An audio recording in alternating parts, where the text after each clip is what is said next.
And a new study is raising concerns about children and smartphones. The study shows a link between kids who use smartphones at a young age and mental health outcomes as adults. ABC's medical correspondent, Dr. Darian Sutton, has more on that in today's checkup. So, Dr. Sutton, is it the phone use itself, or is it what these kids are missing out on if they're spending so much time on the smartphone? Likely a combination of all these factors, Diane. The phone use, what's on the phone, and then what they're missing out on. We know that teens and phones are relatively inseparable today. You can't find a teenager without a phone. They're constant companions in their pockets, in their classrooms, and even in their bedrooms. And this new study shows that behind the screens, there's a growing risk to mental health. This is a surveyed over 100,000 participants, and it found that smartphone use in children under the age of 13 was associated with an increased risk of suicidal thoughts, worse emotional regulation, reductions in self-worth, and even detachment from reality, among other risk factors. So it's so important to be understanding in terms of the risks that come with these phones. So is there a generally recommended age where it's appropriate to give your kids a smartphone? You know, the American Academy of Pediatrics suggests that every parent should start with the 5 C's. And there's an acronym in order to help you understand where to begin, because there's not one size fits all for everyone.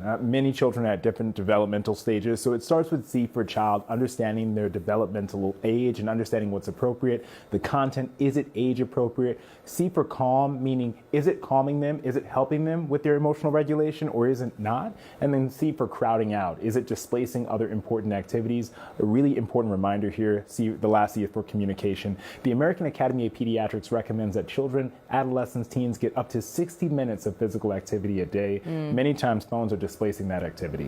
What about parents and our cell phone behavior? How much, I'm afraid to ask, but how much does that play into this? I think what's really at the base of that is that kids mimic what they see with their parents. So when you're constantly picking up your phone, not setting boundaries, kids see that. When you're looking at it, when you're frustrated or when you're feeling sad, children see that.